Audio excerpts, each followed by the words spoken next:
Bendy and the Ink Machine. You know it and love it or hate it, without it we wouldn't have mascot horror as it is today. I remember being little core in 2017 to 2018 and rushing home whenever a new Bendy chapter came out and just watching my favorite content creators play it.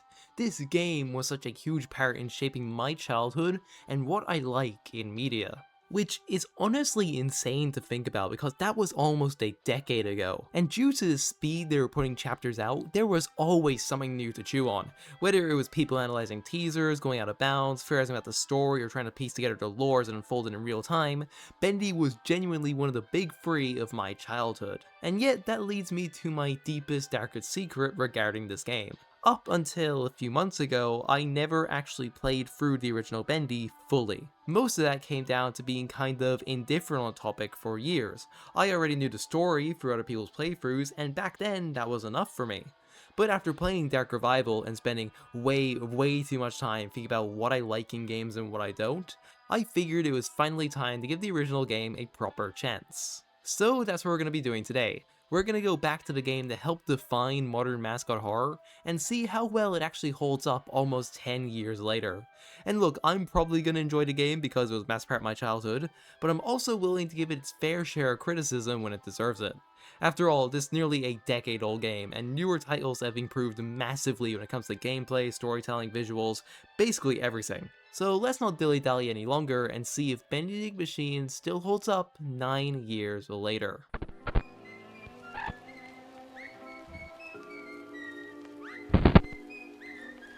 Dear Henry, it seems like a lifetime since we worked on cartoons together.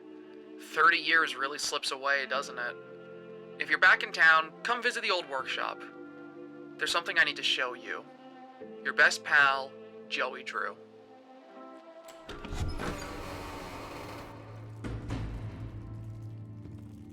All right, Joey. I'm here.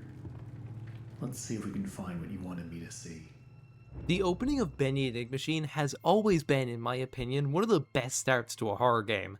The art style, despite its limited palette, shines through as something so unique and captivating. That intrigue of what exactly is going on as we explore this beautiful rundown studio is incredible. And yet, to our protagonist Henry, it's business as usual. He treats the environment and most things he sees as completely normal. The soundtrack and sound design in this early section are also astonishing. The soft tunes from the radios echoing down the hallways, the quiet movement of liquid through the pipes stuck in the walls, and the background ambience give Bendy such a specific vibe that could have been make or break for the entire franchise, yet the team managed to create such an incredible world within the first few minutes of gameplay. And then we get to that iconic scene. Let's see what you're hiding down there, old friend.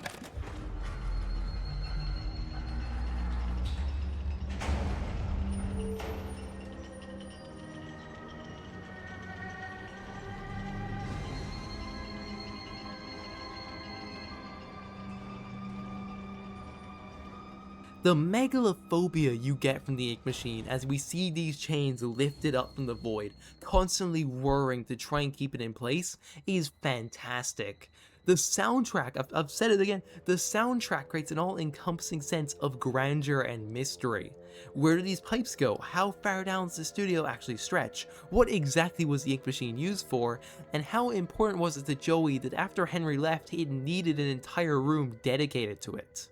Raising the Ink Machine also unlocks a gate that reveals exactly what Joey was hiding and what he wanted us to see. Going left, we find our first audio log from Wally Franks, and I'm sure we all know why I love this guy. I'm out of here. Wally comments on why they even need the machine, almost as if he's unsure of what its purpose actually is. Joey installed it and made it part of the employees' daily work, yet they don't even know what it does. At the end of the hallway lies a small theater room, which is something I adore about Bendy. There are so many little rooms that in all reality serve little to no gameplay purpose and could have easily been used later in the game to guide the player somewhere else, yet the team went out of their way to include them. These rooms aren't just places to dump story items or levers either. They have small interactables, unique Henry voice lines, and little bits of environmental storytelling. I've always hated that Poppy doesn't have any useless side rooms, any areas we can explore just to flesh out the factory. And then here's Bendy with all these side rooms here just for the sake of existing. to fill out the studio, allowing it to breathe and feel alive as opposed to a series of nicely decorated rooms. Like, who would have thought, hey, let's allow the player to turn off the projector, or hey, at a certain point when the player has absolutely no reason to do this, let's put the Meatly behind the Spores poster. It's the small details that Bendy just gets right, and while they don't mean much to most people, they do to me. Turning right, however, shows a lone Bendy cutout staring us down, and as we reach the end of the hallway, the building begins to show signs of decay with a board falling down. We turn left and see a Boris that's had his chest ripped open, his body surrounded by dripping ink, candles, and hushed whispers. The text "Who's Laughing Now" sprawled along the wall, presumably in Boris's own ink, and the gurney he's on almost seems to be extracting ink out of him. It's the first real taste that boasts Bendy's cultish themes and just more direct ideas. As opposed to modern mascot horror that seems to deal with human experimentation, Bendy puts the focus on these creatures being their own sentient beings, each with personalities, routines that I find way more engaging when done right, which Bendy absolutely does as the chapters progress. Henry then walks in the ink machine's power room, needing to collect 6 objects that are important to the employees, and after the first of many Bendy scares that have a sound effect that tickles my brain, we begin to collect the items. Tom's wrench from Boris's chest, a Bendy doll from the theater, The Illusion of Living by Joey Drew in the break room, a music disc from Sammy in the small side room, a vial of ink from the animation department, and a gear from the ink machine. When the objects are in place, Henry comments how we still need to turn on the ink flow, so we return to the theater and do just that.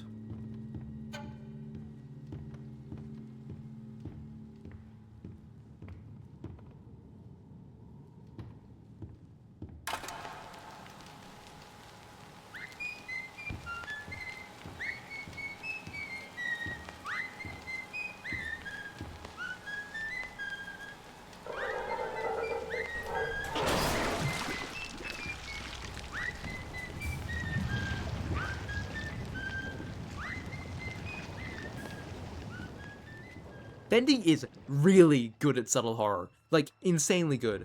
And sure, it may seem cheap, some music here, a cut-out jump scare there, but in the exact context of the cycle of this world, its characters, environments, and everything that Bendy Ink Machine strives to be, it gives all these jump scares a meaning. Every single moment where Bendy just pops around a corner has its own meaning in the context of the cycle, and they're all so effective to the player because you become so engrossed in this routine. But with nothing else to do, we turn on the flow and head back to the machine, hopefully to have it working.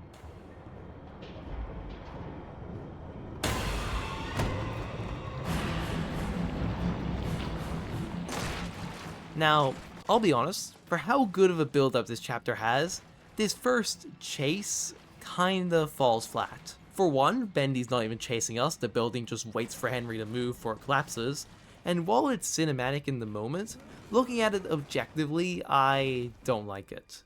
Don't get me wrong, it's a great reveal of Bendy and what we're up against, but I wish it began sowing the seeds that the Ink Demon is this unstoppable force immediately. Like sure, his presence destroying the studio is neat, but show us. Have him be stalking us down during the chase, maybe when this gate closed if he was right there, or we see his shadow looming over Henry as we rush for the exit, would make the Ink Demon feel all the more powerful. Still, as we near the exit of the studio, Henry falls down, draining the ink out of the basement, and finds a voice log from Thomas Connor, complaining about how crappy the studio is and how badly designed Joey has made it. And with no other options, Henry proceeds deeper, draining ink as he goes back collecting an axe along the way, which is very satisfying to use as he reaches the pentagram room. Henry tries to go past it, but he begins to see visions and collapses on the floor, ending Chapter 1. Bendy and Ink Machine Chapter 1, while short and sweet, is really enjoyable. As it stands, Chapter 1 does an incredible job setting up the story, introducing us to the characters along with building a world that feels vibrant and alive, and while not the perfect chapter, its puzzles and subtle horror make up for any boring back and forth that may occur. And yeah, that's basically all I've got to say about Chapter 1. It's definitely gotten a glow up from the first chapter came out all those years ago, but right now it's on par with every other chapter and is a really solid introduction. Just with modern mascot horror in mind, I do wish it was longer, but for what it is, it's really good. So let's move right along to... Sheep, sheep, sheep, it's time for sleep. Rest your head, it's time for bed.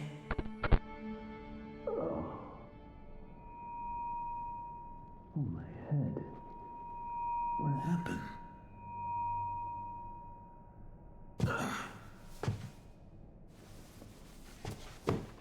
there's only one thing to do. Press on. See if we can find a way out. Chapter 2 is probably my favorite chapter across the series, and that's including Dark Revival. So I really want to spend some time on Chapter 2 to hopefully make you understand why I love it so much. First, let's take this intro. There's no small time jump or environmental changes, it's just right where we left off, waking up on the floor and continuing to what is essentially Joey Drew's back rooms. It's from this point onwards that the factory begins to grow and develop in ways unnatural for a building, let alone an animation studio. When we enter this first area, immediately the cult imagery is dialed up to 11. Candles become the primary source of light in the area, illuminating a shrine to Bendy with bacon soup and a little cutout to boot. As we look around, we see coffins and those pentagrams drawn with ink onto the walls. And nearby, we find our first tape from Sammy Lawrence. He appears from the shadows to rain his sweet blessings upon me. The figure of ink that shines in the darkness. I see you, my savior. I pray you hear me. Those old songs, yes, I still sing them. For I know you are coming to save me, and I will be swept into your final loving embrace. But love requires sacrifice. Can I get an amen? I said, can I get an amen? Even after all these years, it is such an effective jump scare. It's so well done, it comes out of nowhere in like the first 5 minutes of the game. A simple phrase echoing down the hallway unaffected by usual vocal effects that we've come to associate with the audio logs in the game so far. It immediately sets us up that we're being watched, that we have entered an area that we're unwelcome in, and no longer is the threat a mindless demon, but a person who knows this area of the studio like the back of their hand. We see this more as, when we go through this ink-filled hallway, we see Sammy carry a Bendy cutout towards the wall. And when we turn the corner, he's gone. Still talking as we can faintly hear him through the wall. Which is such a good detail, and it shows Sammy's complete control of the area, his full understanding of the ink, and his belief in the ink demon. Another detail I love about this chapter is the inability to destroy the Bendy cutouts. This domain is made to worship him, and we can't do anything about it. Every time we try and cut down Bendy or remove a piece of iconography, Sammy or the Cycle repairs them just out of sight. We then go around flicking on 3 levers and enter the main area of the chapter, the music department. The entire chapter from here on out takes place in this small area, and honestly, it's fantastic. The chapter is so self-contained and yet has moments that are both genuinely terrifying and really interesting. From the second you walk in, nearly every area is accessible to you. The pool room, the projector room, where each time you go up there is a different number of Bendy cutouts in the studio, and the recording studio. The only spaces inaccessible to us are Sammy's office and this locker, which sets up the puzzle of this area. I personally spent so much time just wandering and exploring, taking in the environment has been so well crafted to feel both claustrophobic and expansive in such a small space, with the main goal being to turn on the power and drain this exit. It's inspiring almost to see a chapter of a mascot horror game, even back then, have such a small area instead of having this wide open space with all these different zones to go into. When we first enter and turn on the power, we're attacked by a wave of searchers, teaching the player their axe can be used for more than just breaking planks. And still to this day, I don't think any other mascot horror has gotten combat right. To this point, they don't even try anymore. It's all just scripted chases instead of in-the-moment chaos, which is something Bendy excels at throughout the gameplay loop, and keeps it from becoming boring of just walking to point A to point B, because, there's actually something to do in between. As we explore, we begin to see posters for Alice Angel, who this chapter begins setting up, as Chapter 3 will focus almost entirely on her, seeming to have been conceived between the time of Chapter 1's release and Chapter 2's development, as she had no mention in the entirety of Chapter 1. We then find a couple of audio logs, one from Sammy explaining the ink pump will clear out the excess ink from the music department, as we learn he's the head of it. Another from Norman Polk talking about Sammy's odd habit of clearing out the recording studio for a while to be by himself. One from Susie Campbell talking about voicing Alice Angel the cartoons, saying it almost feels like she's a part of her. And finally, one from the man himself, Wally Franks, talking about his keys disappearing, thinking he must have fallen into a garbage can. And true to his words, we can find the keys in a garbage can near the entrance of the music department. Oh yeah, we can also find this organ that when played makes someone cry out in pain. I wanted to mention it and couldn't find a better spot for the script. It's really funny to me, just Oh. Heading back, keys in hand, we can open Wally's closet and find a hidden message from Sammy. Every artistic person needs a sanctuary. Joey Drew has his, and I've got mine. To enter, you need only know my favorite song. The violin shudders with a piercing voice. The piano delicately calls. The bass fiddle sings with deep articulation. The piano returns in graceful harmony. Sing my song, and my sanctuary will open to you. Now, while this puzzle is fun and adds on to Norman's log, I still think it wasn't thought through fully. Because as someone who's pretty clueless about music, I can see how this puzzle can cause people to struggle, especially since it's randomly generated. While people will be able to tell things apart like a piano and a drum, I'm not sure a violin and a bass would get the same treatment from the average player, and I know for a fact when I first did this puzzle, it annoyed me.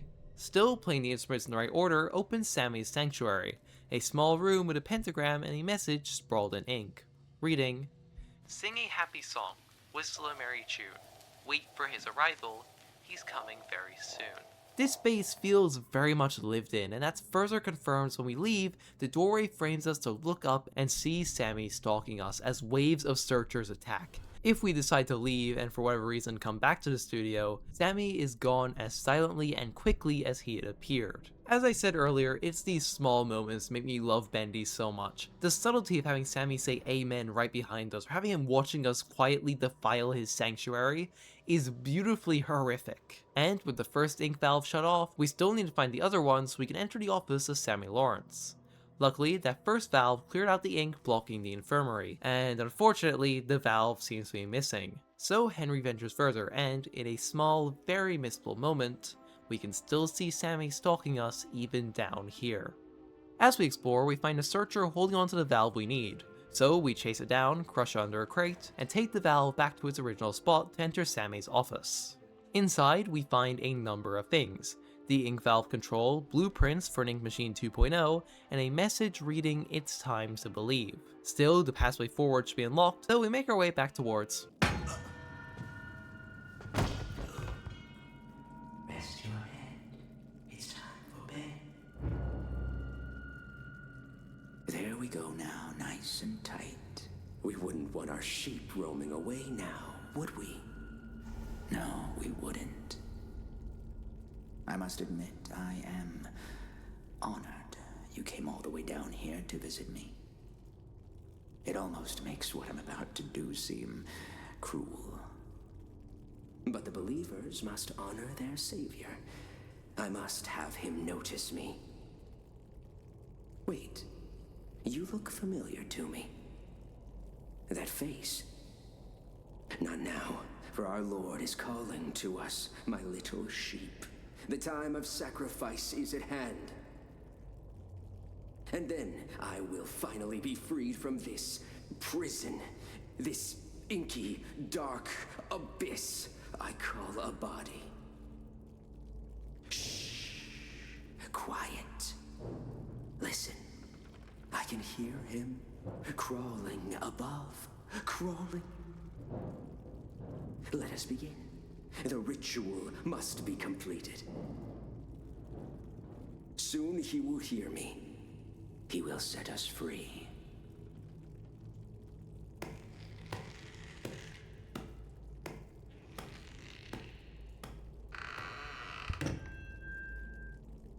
Sheep, sheep, sheep, it's time for sleep. Rest your head, it's time for bed. In the morning, you may wake, or in the morning, you'll be dead. Hear me, Bendy. Arise from the darkness. Arise and claim my offering. Free me, I beg you. I summon you, ink demon. Show your face and take this tender sheep. No, my lord, stay back. I am your prophet. I am your God. Okay, time to talk about Sammy, because he is so interesting to me.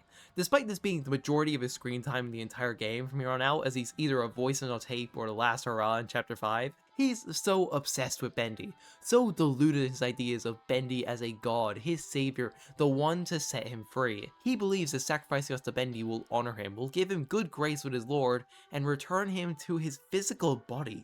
Only what he and many of the denizens of the cycle fail to realize is a different interpretation. Bendy's interpretation. That to set him free is to kill him, to free him of his body and return Sammy to the ink. And it's so fun to hear Sammy realize too late this interpretation as Bendy sets him free. Henry then runs past a bunch of searchers, and we get our first look at the ink machine since chapter 1. However, due to Sammy, the ink demon is on our trail as our axe breaks and he emerges in front of us. This leads to a chase that feels kinda weird. Despite running, it feels like Bendy catches up no matter what. And after dying and going through a cool revive system, I made it to the end of the room and shut it behind me, trapping Bendy away. And yeah, that's the extent of the chases of this game. Kinda wish there was more. But now safe from the ink demon, Henry continues deeper into the studio.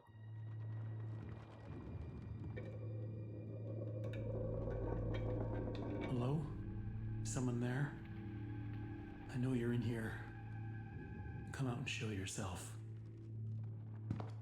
My boy! He's finally here! Look at him! He's such a good boy. But I'll say that for chapter 3. I'll say that. I have a lot to say. I love Boris. Chapter 2 is a fantastic chapter overall. Despite not being as grand as future chapters or modern mascot horror, which isn't really a fair comparison, but I think comparing what mascot horror used to be to what it is today really helps us see how far the genre has progressed. While not having much in the way of unique gameplay, it perfects what I think Bendy has always been good at. That thing that sets it apart from other games in the genre, its style, its uniqueness in every aspect.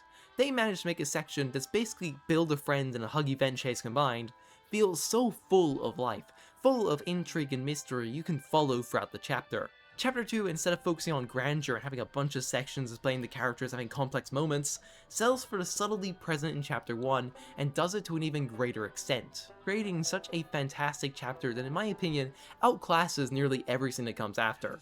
Like, I will die on this hill, this smaller self-contained chapter dwarfs everything to come next. And that's not to discredit the work done on the next chapters. In fact, I enjoyed nearly every aspect of chapters 3, 4, and 5. It's just that chapter 2 is that good. From its characters, to its environments, to its gameplay, everything is really good in this chapter. It's really clear to see why so many people fell in love with this series, and also how they were able to get this out so quickly. I mean, a 2 months development cycle is insane. Just like, nuts. And the chapter is definitely a byproduct of that restriction. But I think it benefits from that more than dragging it down. And it's understandable why Chapter 3 took 5 months to develop. They needed that break. Speaking of... Come along now. Let's see if you're worthy to walk with angels.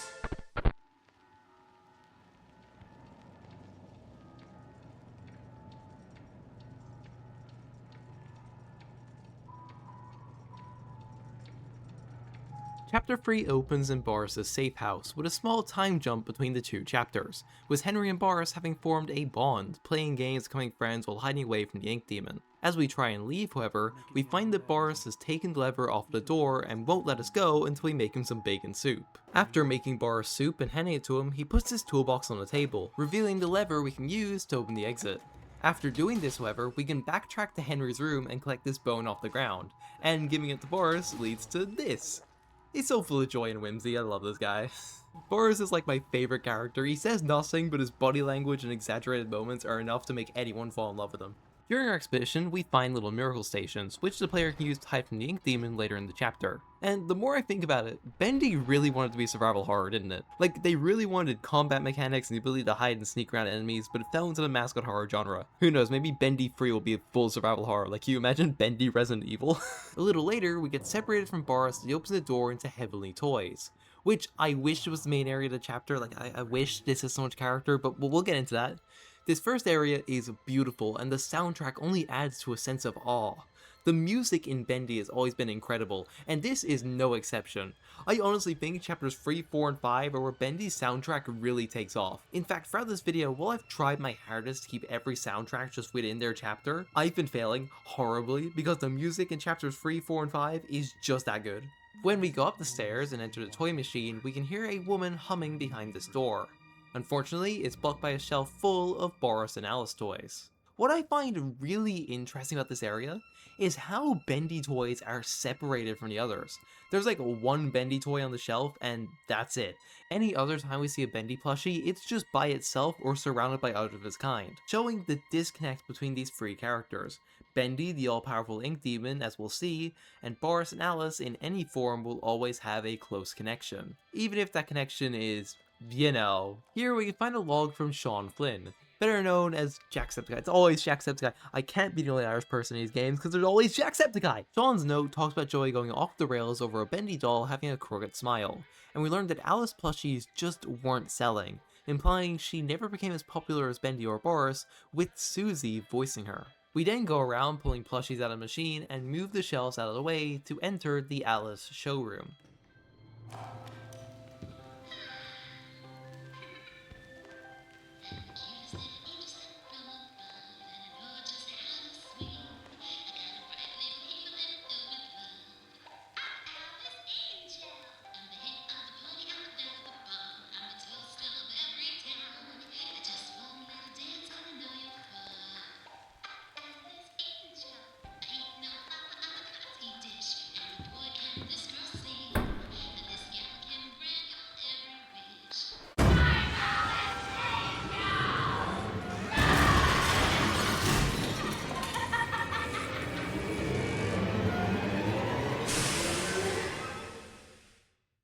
I see you there. A new fly in my endless web. Come along now. Let's see if you're worthy to walk with angels. Among other reasons, this is a great introduction not only Alice as an antagonist, but also as a character. We're lured towards a room by her humming, yet once we enter, it's deathly silent. And the way she pops up and continues the theme song, smashing the window not to come at us, is terrifying. It tells the player that Alice could have killed them right there and then, but instead chose to taunt us, to see if we are worthy of her time. We're then faced with a choice: to pass the angel or to pass the demon. While your choice here doesn't affect much outside your ability to get a Tommy gun later in the chapter, god I love this game, it does give you two distinct audio logs that you can only hear if you picked a certain path, as the other one gets sealed behind you. On the path of the angel, we're led into the highly maintained room filled with Alice merch, and a message from Susie Campbell, who, if you remember from chapter 2, had a log talking about her voicing Alice and feeling like the character was a part of her. However, this log shows her reaction to Allison being the voice of Alice Angel. Apparently, I didn't get the memo. Alice Angel will now be voiced by Miss Allison Pandem. A part of me died when he said that. There's gotta be a way to fix this. I love this log and like the character of Susie in general. As I said near the intro, this is a decade-old game, so I'm not afraid to spoil anything, but as we all probably know, Susie is Alice Angel, at least this version we follow in the chapter. An Alice who comes out wrong and incomplete, a near-perfect fit but slightly off, and obsessed with becoming perfect, to overshadow Allison and become the true Alice Angel. However, the cycle draws out the truest nature of each person, and Susie will never be that perfect fit. Allison, however, is. She's the perfect fit for the character. The voice, the mannerisms, and her cycle counterpart all align what Joey was looking for with the character. On the path of the demon, however, we enter an ink-filled room. As we slot through it, we find a single note from Joey Drew, where we hear the iconic pencil in a dream speech, which pretty much encapsulates Joey as a character. The cycle is a belief in the characters he owns, his creations, his stories. The cycle was the first thing he created with his own pencil and dreams, to preserve his creations, among other things. Joey is one of my favorite characters in the entire franchise. Like, is he an asshole? Absolutely. But he is a complex asshole that I can't bring myself to hate because of how interesting he is, and that is some good writing right there. Either way, no matter which path you picked, we'll eventually meet back up with the goat, Boris, as he hands us a pipe and we head further into the warehouse, where we can go around and squish the Bendy plushies. Again, I love this game. To leave, we need to flip two switches simultaneously with Boris. However, if we look around a little more, we can again see the ink machine still traveling downwards alongside us, which again is one of my favorite details throughout the entire game, and I will be mentioning it every single time it comes up. When we finally get to the lever, we're jumped by the Butcher Gang, or at least one of its members. These guys acted like the villains in Bendy's cartoon, and throughout the chapter will be basically mini-bosses we have to fight alongside searchers, having a lot more HP and stronger attacks. Their designs are some of my favorites in the entire series. The Piper is pretty basic, so I don't have much to say about him, but Fisher and Striker, god do I love these two, especially what they do with them in Dark Revival. Fisher's neck is replaced by a literal fishing rod, which, while being really funny, is also really creepy in a roundabout way. Along with Striker having a mouse on the top of his head and being very spider-like, and almost looking like a voodoo doll, there's a lot going on with these guys' designs, and I'm a huge fan. But with the lever pulled, we make our way back to Boris and find the level K elevator, which we're going to become very familiar with throughout the chapter. As we enter, Alice takes control of the elevator, dragging us to the depths and luring us to level 9 for a date with an angel. As we approach, we find a log from Thomas, talking about the shoddy elevator, which sets up the ending of the chapter. A little further ahead, we see an Alice holding a sign saying she's quite a gal, and inside, after Boris runs ahead, we find corpses of other Borises and Butcher Gang members, just like the one in chapter 1, each with their chests or bodies ripped open in a graveyard of ink. Look around. It took so many of them to make me so beautiful. Anything less than perfect was left behind. I had to do it. She made me. Nearby, we find a log from Susie, which just further shows us how deluded she was into believing that she is this character. It's also haunting to think about all of this from Boris's perspective. To walk into a room filled with your own mangled body placed onto gurneys for you to overlook is terrifying. My poor boy doesn't deserve anything he gets, like the Meatly had a vendetta for this guy.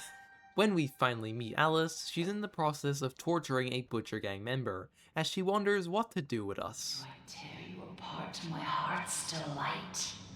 The choices of the beautiful are unbearable. How's a girl to choose? Take this little freak, for instance.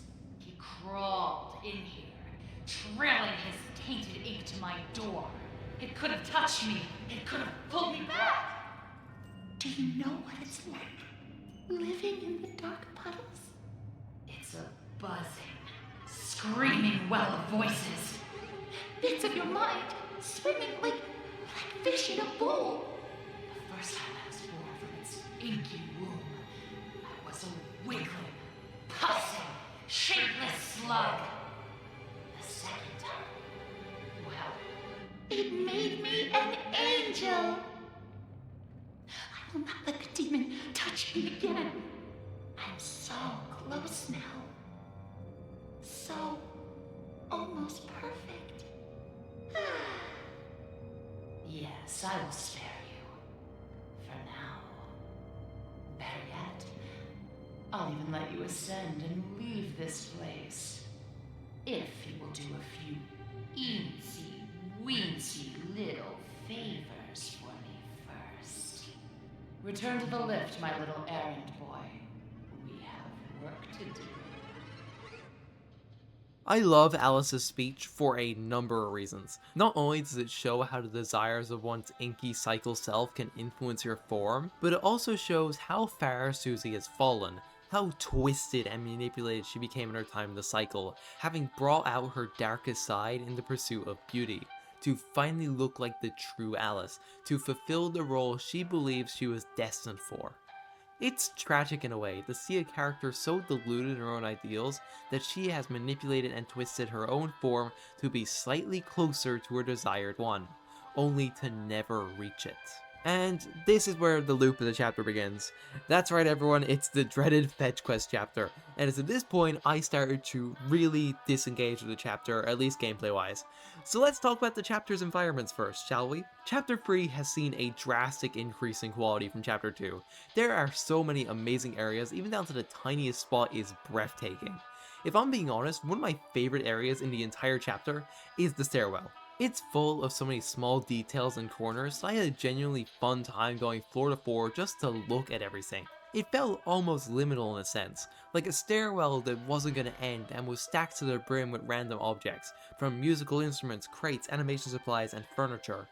It's an area I feel is underutilized in this chapter. In fact, most players have no reason to go here unless you're looking to eat every single bacon soup you get your hands on. It's such a good area, it has a lot of beautiful angles, but most players will take the lift from point A to point B, and I don't blame them. I did the same after I explored the stairwell fully for the first time. On the other side of things, however, we have the many floors, and while they all have their charm, I think level P was my favorite to explore. It's one of the smaller ones for sure, but it stands out to me. The two large glass rooms separating halves of the floor just called to me for reasons I can't explain. It was almost a comforting sense. I just really can't explain it. The other floors are fine, but I don't really have much to say outside of level K, which I've kind of already spoken about. Its grand structures come out of claustrophobic rooms and corridors along with the toy factory. So without any further ado, let's talk about the fetch quests. Our first quest is collect gears on level K. The first two can be found in these boxes, and the last one is in the hands of this Piper. We bring them back to Alice, she takes our wrench, and we do it again, only this time we need to collect ink from the searchers on level 11 using a syringe. It's the same thing, we collect free ink blobs and head back, with the only really interesting thing happening being that we get our first look at the projectionist, who has a banger character design, and I'll talk more about him later. We're next given a plunger and sent to level P, where we collect valve cores, which is possibly the most annoying puzzle. We have to use these valves to lower and increase the amount of ink in each canister, only you can't control if you're lowering or increasing, so you're just sat there spamming until it levels out, which is annoying. The only thing I can really say is good about this one is, unlike some of the other quests, you don't have to check multiple different spots. It's at this point you can kind of see why this gets boring. And you may be thinking, well, Core, what about the ink demon? Alice says to watch out for him, so surely he's an engaging threat, right? I wish that were true, sock puppet nerd emoji viewer. I wish that were true. The ink demon, for all his setup in this chapter, is a non-threat. In fact, he's a hassle more than anything. There were multiple times where Bendy spawned in front of me and didn't attack. He just went about his day with no issues. There were other times he had me sitting in a locker for, I counted, 2.5 minutes on the stairwell. His random spawns also really aren't in tune with his scripted ones, as on the next fest quest where you need to destroy all the cutouts in level K, Bendy randomly spawned at the entrance of Heavenly Toys, which was fine. I just waited around for him to despawn and completed the quest. Thing is, once you do that, he respawns in the exact same spot and takes the exact same pass. Meaning I waited for Bendy to leave, destroyed all those cutouts, waited for Bendy to leave, and then went back to do it all over again. It's just, it contributes to why I don't like Chapter 3 despite all the merits I give it. After all of that, however, we're in the home stretch. As when returning to Alice, we first have to defend her from an armada of searchers and butcher gang members, before, depending on what pass you chose, you're either given a Tommy gun or baited. The way this is meant to play out is the player heading down to level 14 where they meet Norman again, only this time as the projectionist, who, as I said, his design rocks. He's similar to Bendy in terms of size, the only key visual difference being bro's got a full projector on his head, which is amazing character design. I genuinely have no notes, like that's so creative and fun. This section revolves around a maze, as Alice has us collecting ink cards from Butcher Gang members, with the projectionist being alerted to our location after we collect them. Now, you could do this the normal way, which is genuinely engaging and tense, or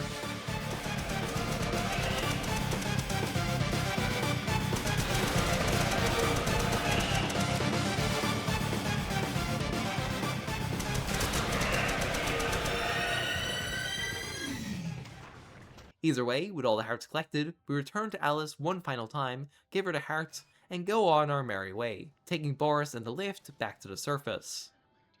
Who am I kidding? This is a mascot horror game. Nothing ever goes to plan when it comes to an elevator. As Alice begins to monologue about heaven, her interpretation of it, dreading that she will never see it before her cries twist into manic laughter. Did you really think I let you steal from me? Really think I just let you go? No, Henry. I know who you are, and I know why you're here. And you will not stop what needs to be done. Now come down and bring me back my forest! It's the most perfect forest I've ever seen, and I want it! I need it inside, so I can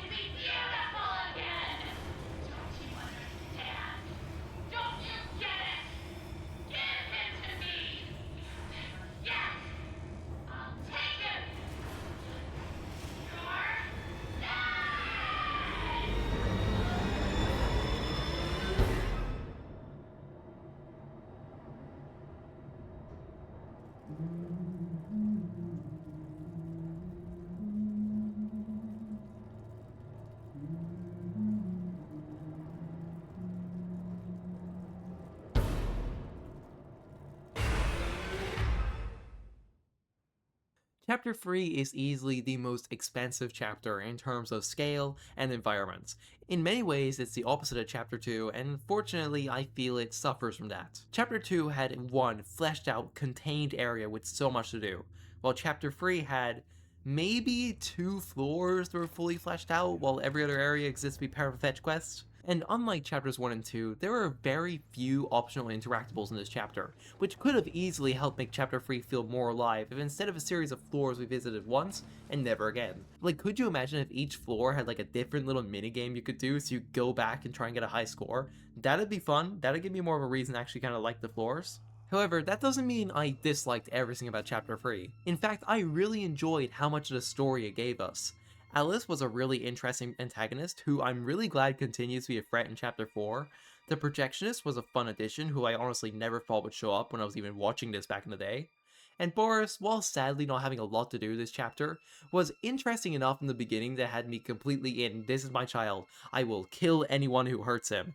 Only for something to happen to him at the end. We'll face that when we get to it, let me cope. It feels like the Bendy team took the opposite lesson from Chapter 2. Instead of focusing on these smaller areas and making them fleshed out for the story and characters, they made massive areas and tried to not only have the player experience it all, but spread out the content of the chapter so thin that it feels disconnected, if not for Alice being the one to send us around. And it's clear from the pretty dramatic course corrections in Chapter 4 and 5 that they definitely heard the fan feedback, as while those chapters still have really awe-inspiring and expensive moments, Chapter 4 and less so 5 focus on smaller, more contained sections they had time to flesh out. So let's not waste any more time talking about Chapter 3. We've got a wolf to save after all. Tell me, are you having fun? I'm sure Boris doesn't mind waiting for his rescue party. All right, Joey. I'm here. Let's see if we can find what you wanted me to see. Chapter 4 begins with Henry waking up from the elevator crash and making a beeline after Boris. Who knows how long we were out and what Alice could have done to him in the time we were gone. Unfortunately, the archives are locked, so we need to enter the tax room and collect the valve, allowing us to enter. The archives is such a dreadfully beautiful set piece. There's the obvious stuff like the inky people reaching towards Bendy and holding the same beliefs as Sammy, but it's also got a calmness to it, at least for the time being. A stillness that makes you forget about everything happening around you. We then get another log from Susie, which is the same thing, it just shows how she's devolved and diluted herself into the Alice Angel role. Even while being replaced by Allison, she's calling herself Alice when nobody is looking, which is deranged. The signs were there, people. The main puzzle of the archives, we go around and push in the books that are slightly sticking out. And while in the third book, Henry has a little moment, which looks beautiful, like that's an insane art style, I actually love it as looks. We're still forced to find all the books and enter what I like to call the chasm, an endless drop with cages hanging above it, swaying in the wind when near a creek. Using the same ink blocks from Chapter 3, we're able to create a gear out of ink and use it to repair the gondola, which is a little weird mechanics wise. I found entering and exiting things in Bendy to not feel great. Like, here I am waiting to get off for a few minutes, so I realize I need to interact with the fence. Again, 10-year-old game, can't be too critical on things that sequel improved upon, but this was very much a cutscene. Why wouldn't the player just like move to the side by a line of code at the very end? I'm getting ranty about this. I don't need to be ranty about this. It annoyed me. Moving on. Further ahead, we enter a hallway where Henry has another vision of inky hands reaching towards him, which is honestly one of my favorite shots in the entire game. There's something so terrifying about how quickly it appears and disappears without any warning. That sense those hands are still reaching out for you, even when you can't see them. It also shows how Henry is shouldering a lot of responsibility, being pulled in every direction, to stop the Ink Demon, stop Alice, save Boris, escape the studio, multiple contradictory goals that he himself is unsure about, all followed by this chapter's looming shot of the ink machine dropping into the void. Alice then chimes in and starts to taunt Henry about Boris. Better hurry, errand boy.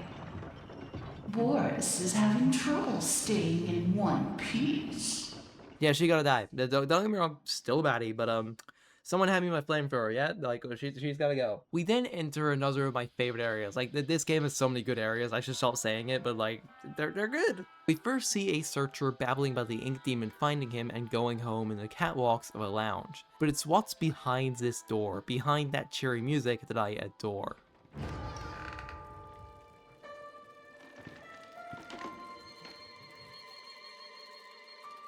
A room full of people like Sammy, defiled by the machine and forced to live in packs, living and hiding in the corners of the cycle. They're not like us. Henry is solid, has individuality, a physical form, and they know it. That's why they stare at us like we're one of the lucky ones, even going so far as to see us off when we enter the vents. It's a simple scene where Henry doesn't even give a reaction, but it's one I love looking into the deeper meaning of, because the Searchers, at least like the calm ones, are some of those interesting characters to me, and they don't get a lot of development here. They do in Dark Revival, but here this is like the most I get. We then have an encounter with the Ink Demon, because, you know, it's his game. My contract stipulates I must appear in every episode for at least 10 seconds. All right. Exiting the vents led to a massive room with a bendy head looming above us, which is a scene that I definitely wasn't taking notes for at all. I mean, come on, this is cool as. It's a staggering shot that I honestly wish I could get a better angle on. Inside, we find a log from Bertram Piedmont. We'll see his cycle form later, but for now, he's just a little eccentric park builder. This, however, sets up the main environment of this chapter. Bendyland, where we can see the Bendy team really taking what worked from chapters 2 and 3 and combining them together. This section requires us to power up a haunted house door. To do that, we need to complete a couple of minigames.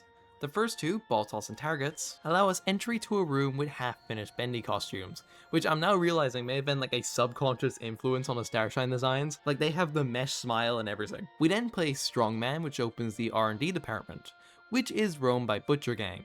Without any weapons, we need to rely on empty bacon soup cans to distract them so we can progress. We then flick on the lever and continue to the next area, which sadly doesn't have a minigame, instead allowing us direct access to the merry-go-round, which should have been my first hint that something was wrong. The biggest park ever built. A centerfold of attractions. Each one more grand than the one before it. It makes my eyes come to tears at the thought. But then, oh, Mr. Drew, for all your talk of dreams, you are the true architect behind so many nightmares. I built this park. It was to be a masterpiece. My masterpiece. And now you think you can just throw me out? Trample me to the dust and forget me? No! This is my park. My glory. You may think I'm wrong, but I'm still here. This introduction to Bertram is not only the best one in like the entire game, like its series, like just this is really memorable. This character, throughout the 2 tastes we've known him for, has been obsessed with his work, wanting all the credit, wanting to be applauded for his achievements, and now in the cycle, he's merged with them. His love for his creations has become his undoing as he's confined to a mechanical body. It's just so fun, which makes up for how simple his boss fight is, of just running around with an axe and breaking bolts of his arms 2 at a time. I honestly kind of wish they had used like the stealth mechanics to kind of distract him and then we get the arms, but once all is said and done, Bertram implodes. I don't really know what to tell you. He implodes and dies. Unfortunate, buddy. This then leads us to maintenance, the final section until we get to Boris, where we get a surprise reintroduction of the projectionist, who is not only doubly as aggressive, he's also doubly unaware and doubly annoying. Like, somehow I can walk right behind bro, but I get curious about the environment and I'm getting chased back up the stairs to hide. When we finally get down the stairs, we can raise the box blocking the stairwell and head on up, where the projectionist seemingly vanishes after pulling this lever. Still, cautiously, we go to leave, only to be ambushed from behind, and on instinct, we enter a little miracle station.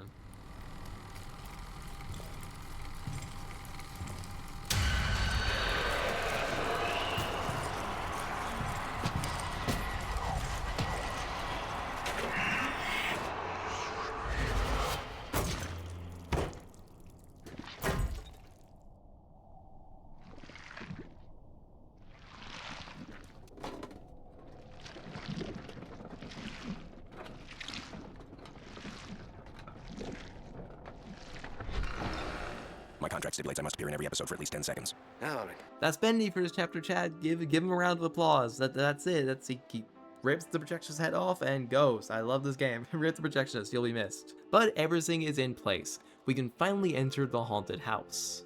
where Alice once again begins to taunt us, talking about how out of control the studio was, how you were either in someone's pocket or you had someone in yours, how it was run on lies and deception, questioning why we're even here as we enter this gorgeous mansion-like environment, being the only one in the game to have a different color palette, being green as opposed to the oppressive yellows we've seen so far, and it gives such a distinct feel for what's about to happen.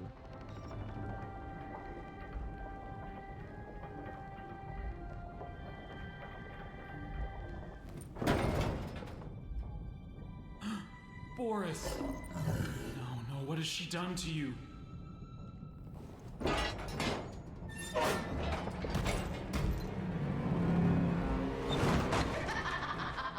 Now, I wish I could cope and say this isn't our Boris, but the bone tells so much. I hate how cute it is in Chapter 3 and how terribly saddening it is in Chapter 4.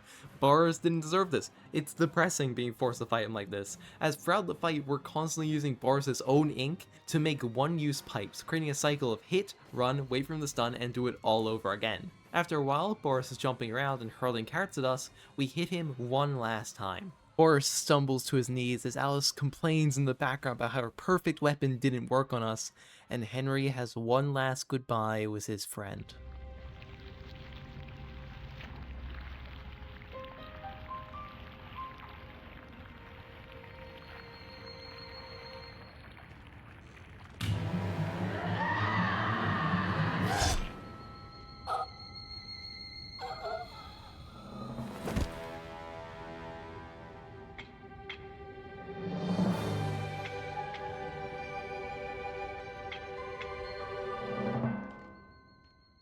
Chapter 4 is a huge improvement on 3. They went back to what made 2 so special, and just injected it with enough of Chapter 3 to make it all feel really connected, while also so vast and expensive. It's like they took Chapter 3, like all the different floors, smushed it into one while tightening the gameplay. I mean, you can tell the difference in lengths between both chapters with just how much more streamlined Chapter 4 is. Overall, it was a really fun chapter, both environmentally and gameplay-wise. On the environment side of things, everything was so grand and staggering while also simple and beautiful. It had that sense that everything both did and didn't make sense, which I think Bendy excels at. The gameplay, while still obviously being Bendy, was a little more complex this time around, having us use stealth mechanics, and instead of just left clicking and hoping, we were actually attacking specific points and having to arm ourselves mid-fight. Speaking of, Boris was also really fun. While I do wish the boss fight was a little harder or had more of Henry maybe doing the cliche of trying to help Boris, I feel the fight has so much like emotional weight to the player and Henry, but Henry's just here like a nonchalant guy. He just locks in and whacks the shit out of his friend. I do, however, have one major complaint that you can kinda tell from like just what I've said this chapter, and that's the lack of the ink demon. My contract stipulates I must appear in every episode for at least 10 seconds. Oh. You can probably tell I was having a lot of fun when Bendy was on screen, but also poking fun at him because we're in the penultimate chapter. There is one chapter left and he's still barely in the game. While they've done a lot to make Bendy seem unstoppable, I mean, despite being able to travel through walls, all it takes is lockers, doors, and a plank of wood seems to do well enough to hold him off. I do feel like Chapter 3 was meant to be very Bendy heavy, but it just wasn't for me, and it leaves me feeling a little uninterested in Bendy the villain. But with there being only Chapter 5 left to give us an idea of who Bendy is, how powerful he is, and how to stop him, let's get right into it. You see, there's only one thing Bendy has never known. He was there for his beginning, but he's never seen the end. Chapter 5 opens very similarly to Chapter 3. We're inside of a safe house, only this time instead of living alongside the others, we're locked in a cage, with Allison and Tom both watching over us and trying to elude the ink demon. Allison is hesitant to trust us, but is the more polite and understanding of the two. Tom, on the other hand, is the exact opposite of our Boris. He's distrusting and aggressive, constantly threatening us with an axe, which is an interesting parallel. Over time, they begin to let Henry draw and give him food until, you know, Tom ruins it. We learn a lot about the cycle from Allison. She tells us how they're created, how everyone writes on the walls, and how they can be pulled back into the ink. But more importantly, she tells us about a device she made that shows hidden messages, ink from previous cycles, with Allison and Tom in particular having unique interactions with the glass. Allison has a halo, and Tom has a bone. Eventually, the ink demon finds them, and despite Allison's best attempts, she can't free us and runs out of time. leaving us behind. This is where the chapter really begins, as we use the glass to see messages from past Henrys, stars on the ceiling, and most importantly, we can interact with a spoon to find the pipe in a hidden toilet, allowing us to escape the ink demon and follow the others. Traveling through caverns and dealing with searchers until we reach a boat, with the glass warning us that there's something in the river. Still, we don't have much of a choice, so we take the boat and sail the seven seas, getting our first glimpse as to what's down here shortly after, with our engine getting full of ink and a massive bendy hand pulling a ship below it. This is the main threat throughout this area, and while it's fun, it feels like a band-aid solution. Like they wanted the intro to the chapter to have some sort of tension, so in the long drawn out boat section they chucked the creature into the water and called it a day. It's not bad, but I would have preferred something similar to the start of Poppy Chapter 5, especially since they set up that the ink demon is right outside the safe house. This would also give Bendy some much needed screen time. The boat eventually leads us to a dock with Allison and Tom nowhere in sight, as messages of the ink people trying to prove that they are human litter the walls. We then get the reintroduction of a fan favorite.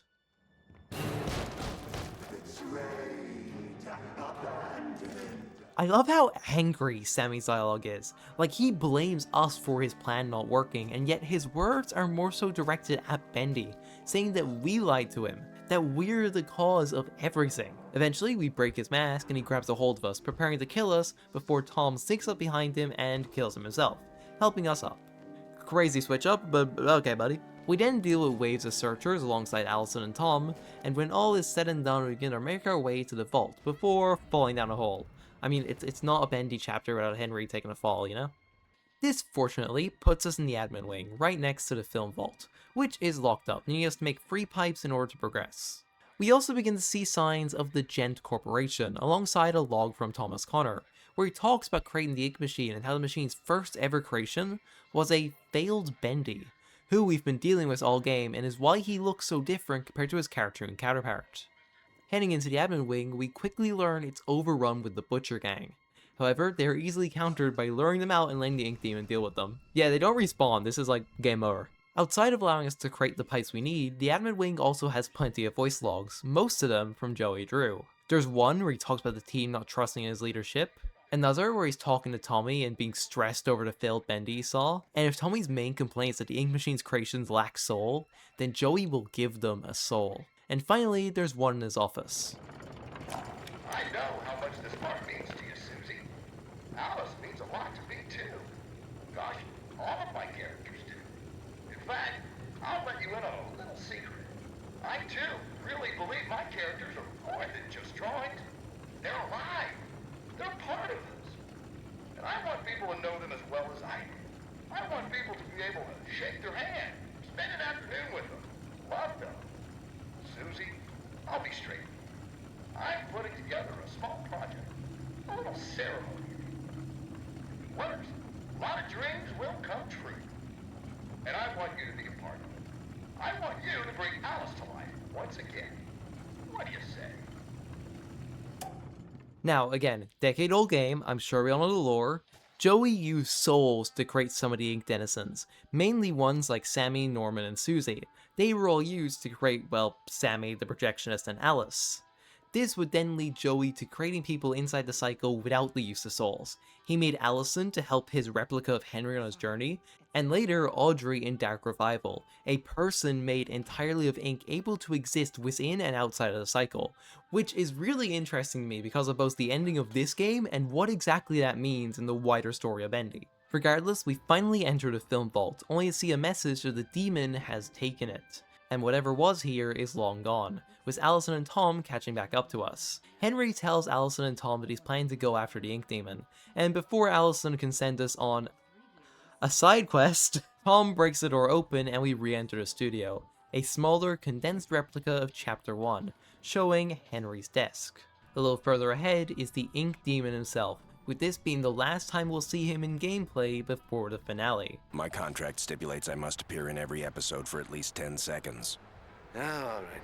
We then arrive at the ink demon's lair, with the ink machine being lowered into it. Unfortunately, Allison and Tom can't travel through the ink like Henry, so she gives us a pep talk and off we go. Inside, Henry finds a throne surrounded by looping Bendy cartoons and a final message from Joey Drew himself. It's simply awe-inspiring what one can accomplish with their own hands. A lump of clay can turn to meaning if you strangle it with enough enthusiasm. Look what we've built. We created life itself, Henry. Not just on a silver screen, but in the hearts of those we entertain with our fancy moving pictures. But when the tickets stopped selling, when the next big thing came along, only the monsters remained. Shadows of the past. But you can save them, Henry. You can peel it all away. You see, there's only one thing Bendy has never known. He was there for his beginning, but he's never seen the end. The end.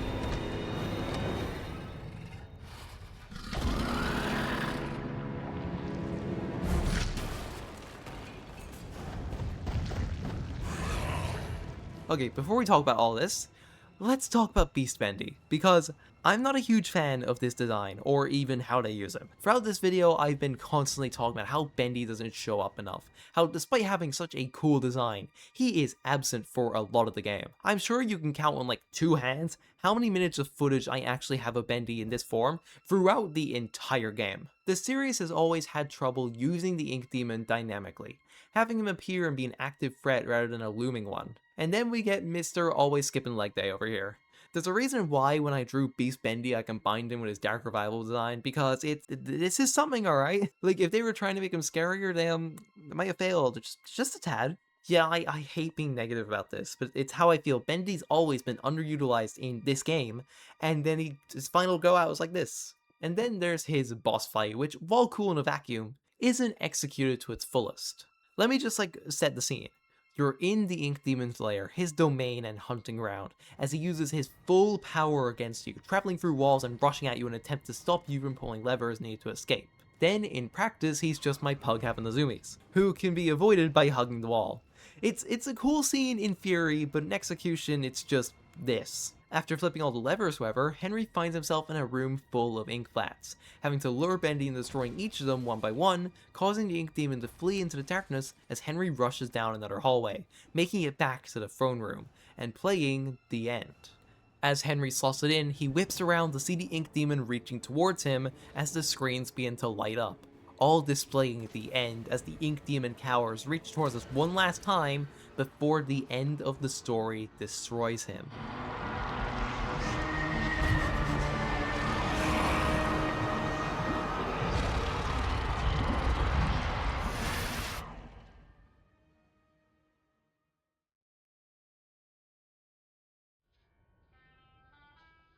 We awake in an apartment.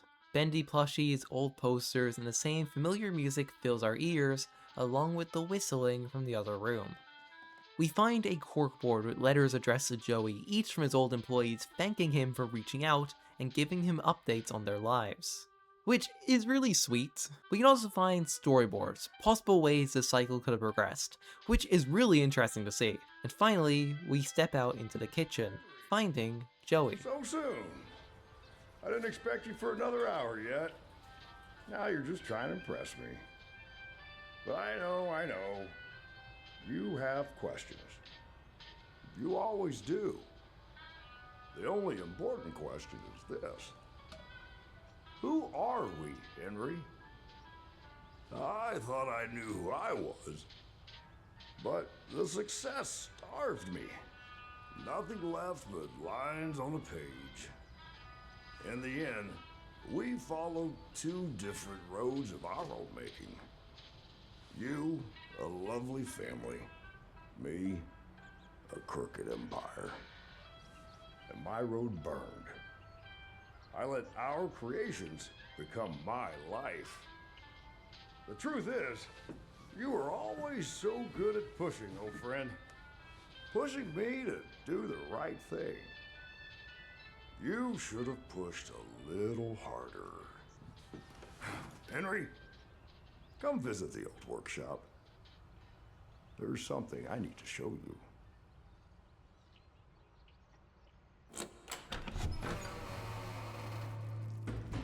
All right, Joey. I'm here. Let's see if we can find what you wanted me to see. After credits roll, we can hear a young girl asking Uncle Joey to tell her another story as the ink machine looms in the background, the cycle repeating once more. Now, before I conclude this video, I want to talk about all the extra content Bendy has to offer, because it's honestly one of the most impressive parts of this game to me. After you beat Bendy and the ink machine, you unlock two things: the ability to use the seeing tool across all chapters, and the archives.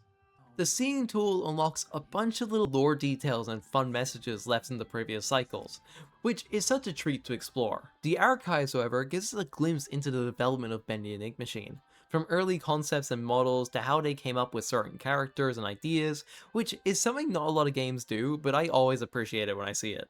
Bendy Chapter 5 as a whole is just okay. It's not amazing, but it gives me enough to be satisfied. It does, however, cram a lot of its story into this one chapter. I mean, we learn way more about the characters and actually what went down in this chapter than we did in any other. Bendy has always been a story about success, about how taking credit for others' works and ideas can leave you feeling hollow, unfulfilled, and bitter. Bendy was Henry's creation, his empire, and Joey in his greed and delusion pushed him away. When it all fell down, he created the cycle to take his anger out on Henry. And when he realized the errors of his ways, he gave Henry friends. He couldn't save the created version of his old friend, but he gave him a chance to make amends with the real version of him, which is beautiful in my opinion.